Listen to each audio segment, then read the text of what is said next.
स्वागत है दोस्तों आपके अपने YouTube चैनल अभिलाषा में। आज हम ह्यूमन आई या मानव नेत्र से देखेंगे।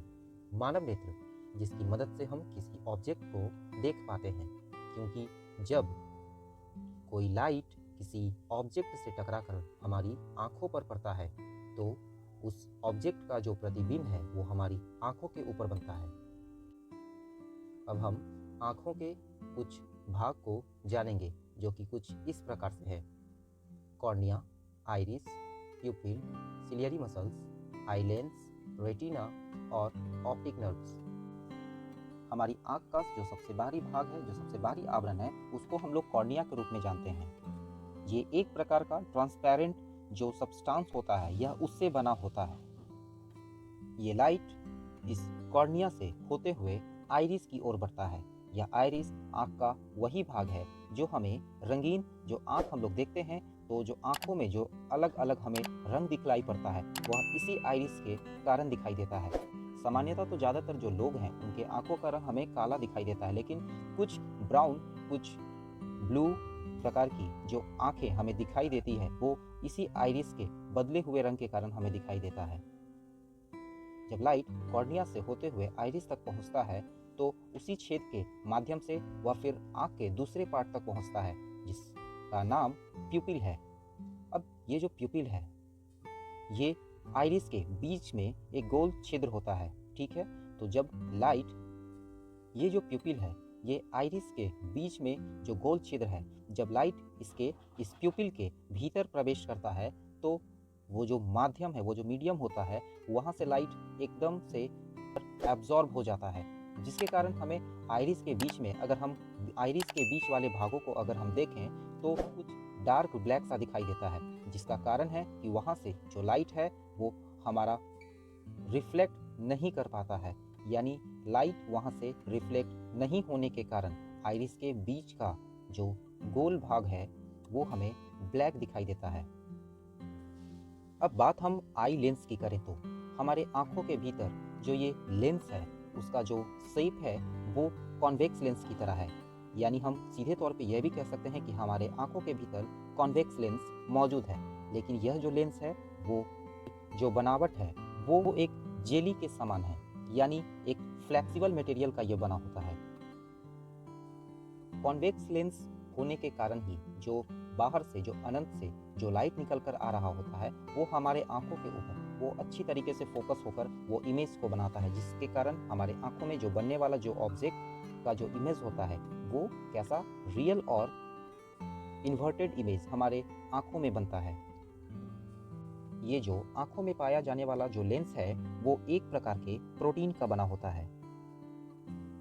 आइरिस के पीछे का भाग, ये जो प्यूपिल है, वो एक प्रकार के सिलियरी मसल्स से कनेक्ट होता है। ये सिलियरी मसल्स इस प्यूपिल को फैलने और सिकुड़ने में मदद करता है, क्योंकि जब हम तेज से अचानक से किसी अंधेरे कमरे में जब जाते हैं तो हमें कुछ दिखाई नहीं दे रहा होता है, क्योंकि यह करता क्या है, सिलियरी जो मसल्स होता है ये जब तेज रोशनी हमारी आंखों पर पड़ रहा होता है तो यह प्यूपिल के आकार को छोटा कर देता है,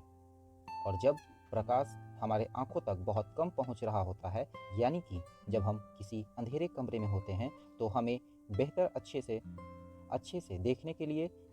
ज़्यादा रोशनी की आवश्यकता होती है। तो ये जो सिलियरी मसल्स होता है वो इस प्यूपिल को फैला देता है, जिससे कि हमारी जो आंखों के भीतर जो लेंस है उसमें अच्छे से ज़्यादा रोशनी पहुँचे, ताकि हम उस अंधेरे कमरे में भी अच्छे से देख पाएँ। हमने बहुत बार नोटिस किया होगा कि अचानक से हम लोग किसी अंधेरे कमरे में बैठे रहते हैं और उस वक्त जब घर की बिजली गई हुई होती है और अचानक से जब घर में जब बिजली आ जाती है तो बल्ब के अचानक जलने पर जो हमारा जो आँख है वो बंद होने लगता है कि कोई तेज रोशनी अचानक से हमारे आँखों के भीतर घुस रहा है। इसका कारण है कि अंधेरे में चूँकि आँख को ज़्यादा रोशनी चाहिए था बेहतर तरीके से देखने के लिए, तो ये जो सिलियरी मसल्स क्या किया था कि उस प्यूपिल को पूरी तरीके से फैला दिया था, क्योंकि लाइट आ जाने के बाद वो जो फैला हुआ जो प्यूपिल था उसके अंदर अब बहुत ज़्यादा लाइट जाना शुरू हो गया। तो बहुत ज़्यादा वो जो लाइट था वो हमारी आंखों के लिए एडजस्टेबल नहीं था, जिसके कारण सिलियरी मसल्स फिर से एक्टिव होता है और उस प्यूपिल को थोड़ा छोटा कर देता है, जितना कि कंफर्ट हमारे आँख के लेंस के लिए यानी हमारी आँखों के लिए जितना हमारी आँखों के लिए ज़रूरत है वह उतना पर लाकर उस प्यूपिल को रोक देता है और हमारे आँखों में जो लाइट जो इंटर कर रहा है, जो सफिशिएंट जो लाइट की आवश्यकता है, हमारे आँखों के भीतर उतना ही लाइट जाता है और हम फिर अच्छे से उस ऑब्जेक्ट को देख रहे होते हैं। तो जब आँखों के अंदर जो इमेज बनता है, वो जो इमेज है वो रेटिना के ऊपर बनता है। ये जो रेटिना है वह लेंस के पीछे में स्थित होता है। आँखों के लेंस और रेटिना के बीच में एक फ्लूइड होता है जिसको हम लोग विट्रियस ह्यूमरस के नाम से जानते हैं। अब ये जो रेटिना है, इस रेटिना के जो सरफेस है उस पे काफ़ी ज़्यादा संख्या में जो लार्ज नंबर ऑफ, ठीक है, उस पे काफ़ी ज़्यादा संख्या के रूप में सेंसिटिव सेल मौजूद हैं, जिसमें से कि हम दो सेल्स को जानेंगे, पहला रॉड सेल्स और दूसरा कोन सेल्स। ये जो रॉड सेल्स है ये हमारे आँखों को जब रोशनी कम होती है तो हमारे आँखों को अच्छे से देखने में यही रॉड सेल्स मदद करता है। चूँकि उल्लू जो रात को देख पाता है उसका कारण भी यही है कि उसकी आँखों में बड़ी संख्या में रॉड सेल्स पाए जाते हैं। जबकि बात हम कोन की करें तो ये जो कोन है वो डीम लाइट में हमारे आँखों के ऊपर अच्छे से काम नहीं कर पाता है।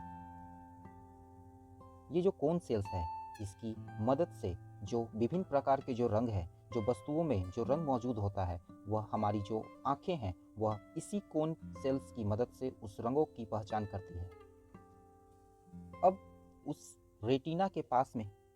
रेटिना के बगल में ही एक जगह है जिसे हम लोग ब्लाइंड स्पॉट के नाम से जानते हैं। ये जो ब्लाइंड स्पॉट होता है वो इनसेंसिटिव होता है और ऑप्टिक नर्व्स जो कि हमारे आँखों के ब्लाइंड स्पॉट से कनेक्ट होता है, यह वहाँ से मिली जानकारी को हमारे ब्रेन को पहुँचाता है और हम किसी भी जो ऑब्जेक्ट को देख रहे होते हैं उस इमेज को ब्रेन फिर अच्छे से समझ पाता है। हालांकि हमारे आँखों के अंदर जो इमेज का जो फॉर्मेशन होता है वो उल्टा होता है, क्यों, जो रियल इमेज का जो फॉर्मेशन होता है वो उल्टा होता है, इन्वर्ट होता है और हमारा जो ब्रेन है वो इस इमेज को सीधा करके फिर समझता है। यानी कि हमारे आँखों के अंदर बनने वाला जितना भी इमेज है वो सब इन्वर्ट है, लेकिन जो हमारा ब्रेन है वो इस इमेज को सीधा करके देख रहा होता है।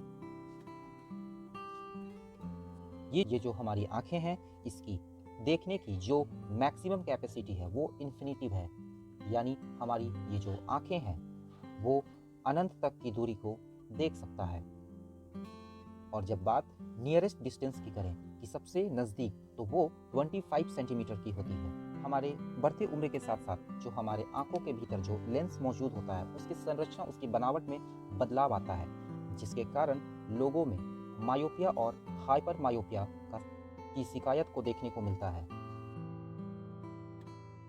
जो नियर साइट है यानी लोगों को दूर का ऑब्जेक्ट दिखाई नहीं देता है, जिसके लिए लोग कनकेव यानी अवतल लेंस का इस्तेमाल करते हैं। जबकि हाइपरमेट्रोपिया में उसमें क्या होता है कि जो लोगों का जो नियर साइट है, नज़दीक